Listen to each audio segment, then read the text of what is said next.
Hey friends, this is the Miss Wolfie from our half-acre homestead. We were unexpectedly gifted with some goat meat.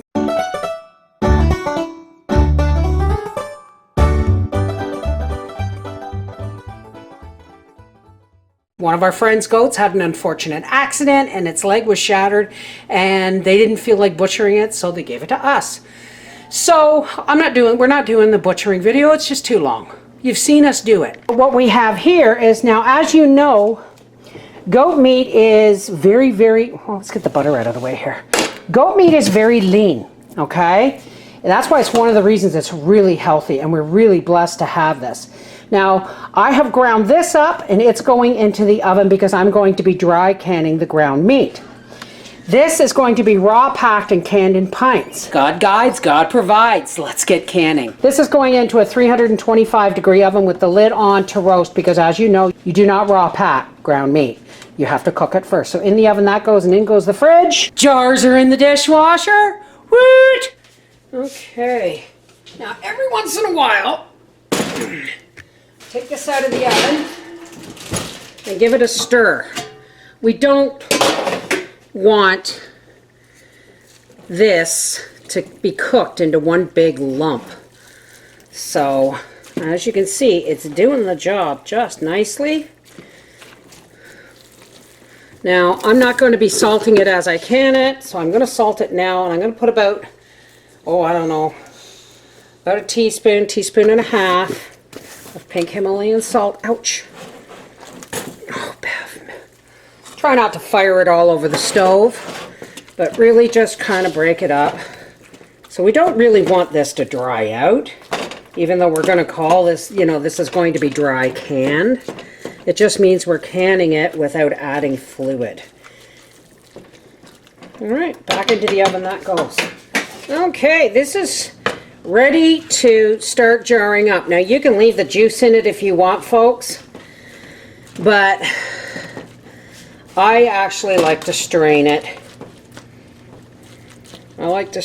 But you know what? I'm going to leave this juice in here because it just looks so good. So here's our canner with the required amount of water in the bottom. I give it a shot of white vinegar to stop my jars from clouding with the calcium in my well water. Here's our meat, still hot.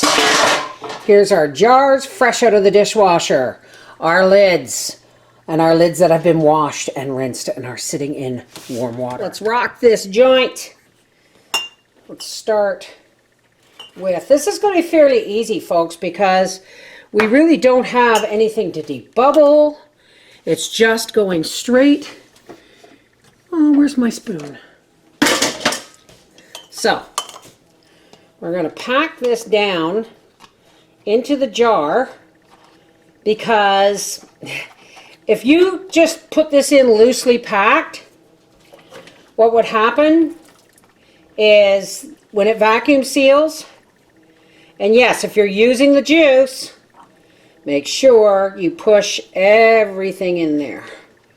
All right, 1 inch from the top. Always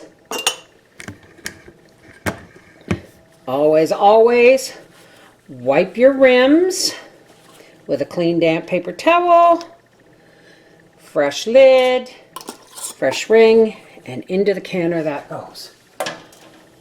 And we will just rinse and repeat, so to speak.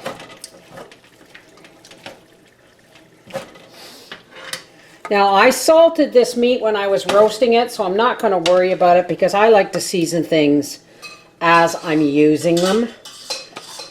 Especially when you start making things with your canned goods, or, a combination of your canned goods. If they've all been salted, you know what I mean? Or seasoned, it kind of takes your choices away of how you want to prepare that. All right, let's get that down in there. Push her right down to 1 inch from the top.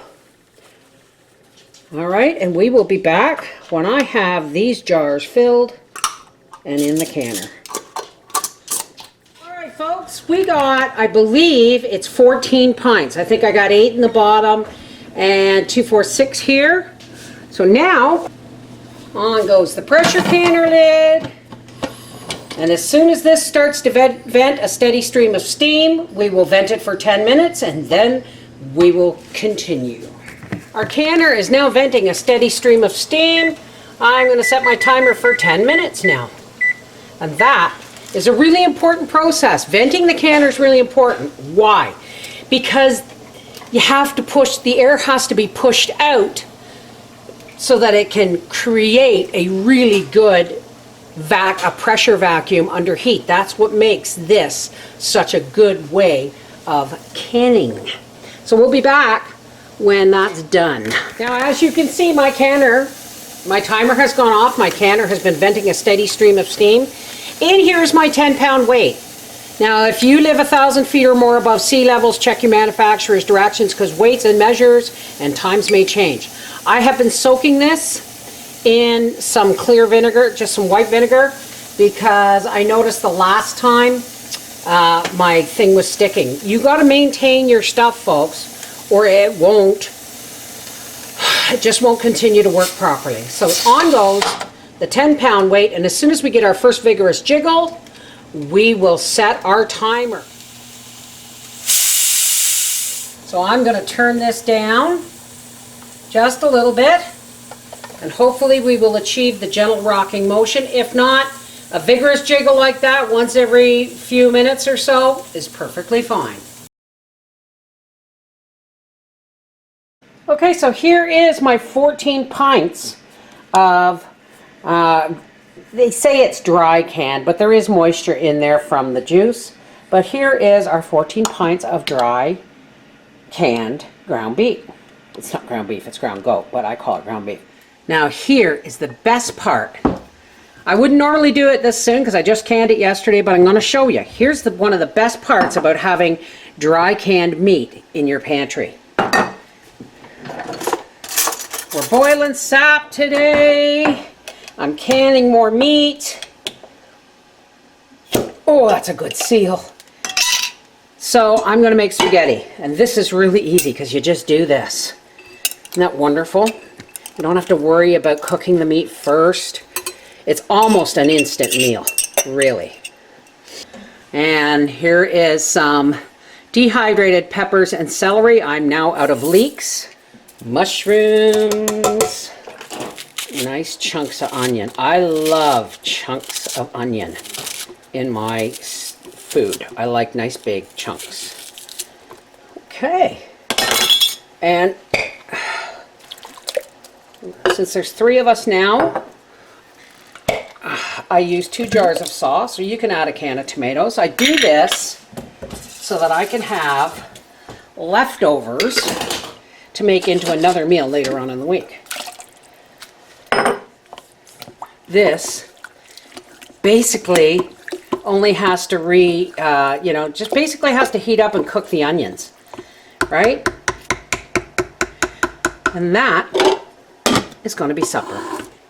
Okay, once again, our canner is filled with the requisite amount of water and a shot of vinegar, and I'm putting it on the back burner because I had trouble managing the temperature with the smaller burner. Don't buy one of those little individual burners thinking you'll be able to put a heavy canner on it. It won't have enough power to do the job. Here is my 750 ml jar, and this is the raw pack method. So we're going to pack it in, but we're not going to pack it in as if it's a whole, like a roast. You don't want it solid, but you do want it fairly full. Pack that down there. Could get another little bit in there. A little bit more. And you could do this with goat meat, beef, chicken, pork, venison, you name it, you can do it. I'm going to put a 3-finger pinch of salt in there. Always, always, always wipe your rim with a clean, damp paper towel. Clean, fresh, washed and rinsed lid. Ring, and into the canner that goes. And when I have the rest of this in there, we'll be back. Okay, so in here, I have 4 what I call 3/4 quarts, because they're not a full quart, but they're not a pint. And I have 1 pint. I have enough water in here to do my canner, the required amount, and I always put a shot of vinegar in it to keep my jars from clouding up because I have calcium in my well.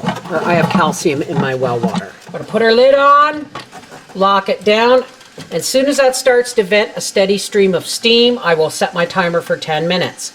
Now, because I have calcium and lime and stuff in my water, when I'm using my canner more than once in a 48-hour period, I will just, this little cup, I put vinegar in it and I leave my weight in there to dissolve.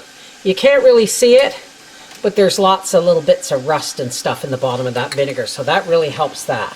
Okay, our canner is done. Now, you can see the little poppet is down, and if I do this, it doesn't hiss, but it's still hot, folks. So if you have to open your pressure canner while it is still hot, make sure that it is depressurized first, like that. I'm gonna drop that in my little thing of vinegar there. And then when you open it away from you so you don't get a face full of steam. Now you will see that there's not a lot of liquid in these jars because they were raw packed. That is not going to change the outcome, even if there's meat above the liquid. And wait till you see what I can do with these. This is the Miss Wolfie from our Half Acre Homestead saying 14 pints of canned ground meat, 5 jars of diced meat, and several little steaks in the freezer. You know what? It was a gift, and we're grateful. Never look a gift horse in the mouth. Just say thank you and can it up. Take care. God bless.